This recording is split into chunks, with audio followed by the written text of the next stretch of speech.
نیغه لاره چې کوم دی دا د الله لاره ده او مونږ د دنیا په لاره روان یو.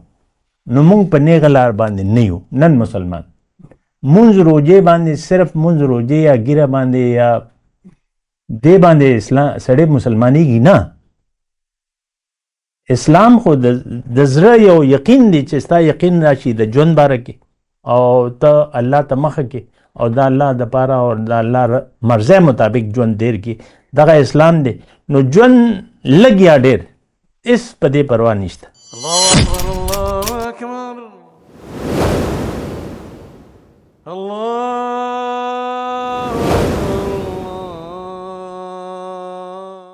اعوذ باللہ من الشیطان الرجیم. بسم اللہ الرحمن الرحیم. اللہم صلی علی سیدنا محمد وعلی آل سیدنا محمد بعدد کل ذرۃ مئۃ الف الف مرۃ. سامعین و ناظرین کرام السلام علیکم ورحمۃ اللہ وبرکاتہ. نن زموږ خبره په دې باندې کوو چې یاره آیا موږ په نیغه لاره باندې یو او که نه یو. نو نیغه لاره خو ګوره دا هر څه چې زه به ما یا خبرې کوم نو هغه ما ته علم هم دی او زما یقین دی په دې باندې څوک پوهېږي نه. عام طور باندې نیغه لار مونږ څه ته وایي؟ مونځ روژه یا ګیره پرېږده یا مونځ روژه شروع کړه. دا نیغه لار محدود مطلب دا دی چې زموږ ذهن کې محدود مطلب دی. بالکل لکه دا معاشره او دا سونو کاله وشو چې قرآن ته مونږ شا کړې ده، دنیا ته مخه ده. وګوره خپل دا تاریخ المنافقین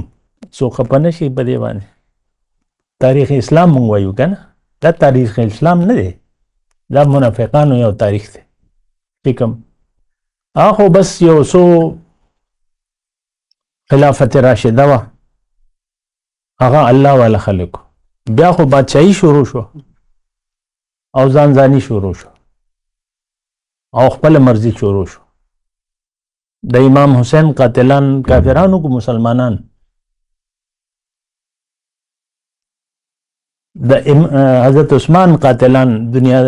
مسلمانان، هغوی به امامتي کوله مسجد چې کله محاصره کړې وه که نه نو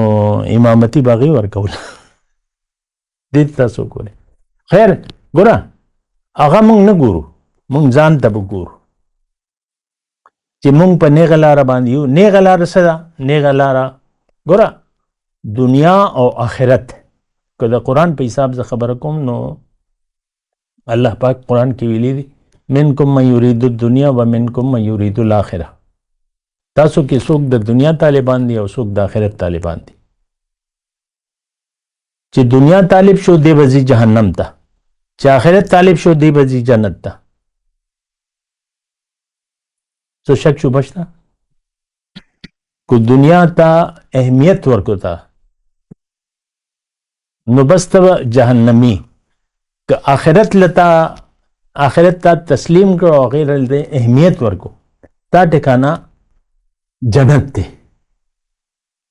بعضې خلک وایي یاره ته ډېرې سختې خبرې کوې، لکه دا د قرآن خبرې دي، سختې خبرې دا خو لکه زه ځان نه خو نه یم لګیا. دا قرآن آیت دی واما من طغى وآثر الحیات الدنیا فإن الجحیم هی المأوی. چې چا سرکشۍ لاره واغسته. سرکشۍ لاره څه ده؟ نه منم، هېڅ هم نه منم، هر څه به زه خپل مرضی باندې کوم. که مونځ کوم زه خپل مرضی باندې کوم.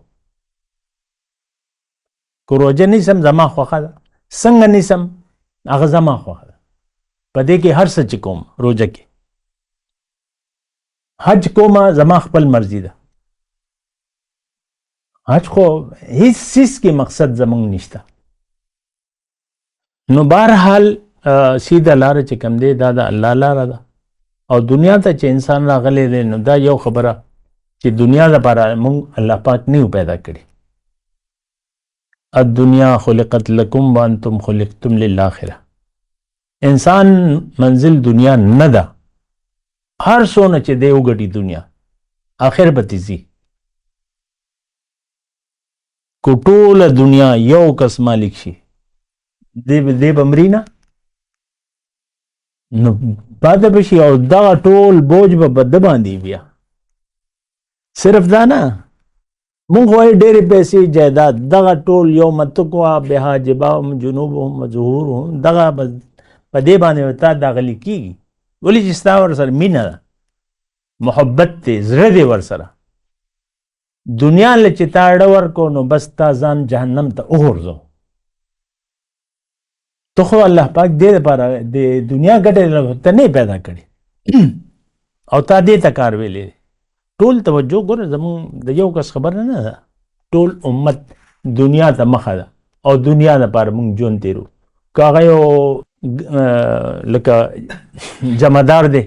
چې کم ستا کوڅې لارې کوڅې نالې صفا کوي یا د ملک وزیر اعظم دی یا اقتدار کې دی یا اپوزیشن لیډر دی نو دا ټول دنیا دپاره مونږ ژوند تېرو نو دا خو هېڅ خبره نه شوه ګوره ذهن بدلول غواړي روح بدلول غواړي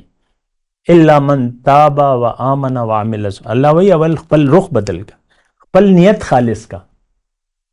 جن الله لپاره تیرو دنیا لپاره مت تیرو واخلصوا دینهم لله اسلام دا دی چې ته الله لپاره جن خاص کی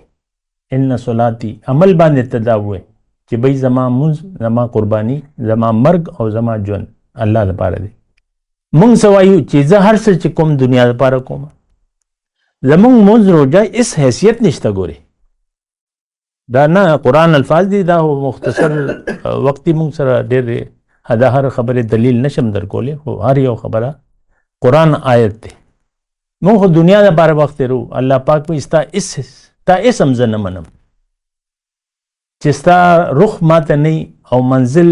زه ستا نه یم ستا اس یو عمل نیک عمل ستا قبول نه دی دې نه به زه که ته راومړې ځان سره نو هغې نه به زه یو دوړه جوړه کړم دا هم قرآن آیت دی د هغې خو څه فایده به نه تا ته نو بهرحال ګوره خلاصه کلام دا دی چې مونږ له سوچ پکار دی چې مونږ څه دپاره ژوند تېرو دا سوچ پکار دی چې زمونږ مخه کم خوا ده که الله ته ستا مخه نو قرآن ستا دپاره دی بیا به ستا سمجھ کې راځي هر یو آیت به ته پوهېږې اشتباه به نه څه شک شبه به نه ستا یقین هر آیت ستا یقین باندې ستا یقین به سیوا کوي ستا ایمان به سیوا کوي او که نه نو بیا قرآن کې ستا لپاره څه نشته که ته 20 کاله مدرسه کې تېر کړې ستا دپاره هېڅ هم نشته نو بهرحال لکه قرآن چې کوم دی هغه د الله لاره مونږ ته ښیي ان هذا القرآن یهدي للتي هي اقوى قرآن آیت دی که قرآن تا ته د الله لاره ښیي که الله ستا منزل نه وي او دنیا منزل وي ستا دپاره قرآن کې څه نشته بیا خو بس دغه د دنیا پریشانی او ستا پسې سړی بیماري هلکه دوا وکړې هلکه ته چې جوړ هم شې نو ته دنیا دپاره به جوړېږي بیمار خلک وي که نه ما دپاره دوا وکړې که تا ته صحت ملوم شي نو ته خو ګمراه ته خو الله غواړې نه باید دنیا حاصله شي لږ نور وګټم ژوند خو دا دی چې ته الله دپاره تېر کړې نو که ته بیمار هم بس وخت ستا پوره دی بس ته تیار اوسه مرګ دپاره مرګ خو څه شی نه دی مرګ د ژوند نوم دی مونږ مرګ غم ګڼلی دا خو مؤمن دپاره یو خوشحالي ده نو مرګ خو څه شی نه دی او دا خو مؤمن دپاره یو نعمت دی بیمار خپل علاج وکړه ټیکې نه بس حضور صلی الله علیه وسلم چې کله مرض الموت کې نو خپل صحت دپاره دعا نه ده غوښتې او دا یو ریکارډ دی نو بس خپل چې کوم دواګانې وې هغه خپلې کولې نو بهرحال قرآن ګوره قرآن یو ډېر اهم یو خزانه ده او دا خزانه څه ده چې دا ګوره یو خزانه یو د خزانې لارې چې کوم ځای کې هغه خزانه ده د هغې لاره هم اهمیت دی که نه نو دا د جنت دی جنت لاره مونږ ته ښیي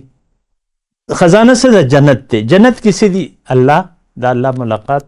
او نور نعمتونه دا قرآن مونږ ته د جنت لاره ښیي چې به او هغه لاره خلاصه ده چې ژوند به ته دنیا لپاره نه تیرې مقصد بستا الله وي او د هغې بیا تفصیلات دي نو نیغه لاره چې کوم دی دا د الله لاره ده او مونږ د دنیا په لاره روان یو نو مونږ په نیغه لار باندې نه یو نن مسلمان مونږ روجې باندې صرف مونږ روجې یا ګیره باندې یا دې باندې اسلام سړی مسلمانېږي نه اسلام خو د زړه یو یقین دی چې ستا یقین راشي د ژوند باره کې او ته الله ته مخه کې او د الله دپاره او د الله مرضی مطابق ژوند ډېر کې دغه اسلام دی نو ژوند لږ یا ډېر هېڅ په دې پروا نشته وی بې وخته مړه شو هلکه بې وخته څه وي وخت باندې مري خلک هر یو وخت مقرر دی ماشوموالي کې یا ځوانۍ کې خلک نه ځي نو بهرحال لکه دا ټولې د حقیقت خبرې دې باندې ځان پوهېدل غواړي آخر دعوانا ان الحمدلله رب العالمین السلام علیکم ورحمۃ اللہ وبرکاتہ مولاي صل وسلم دائما ابدا على حبيبك خير الخلق كلهم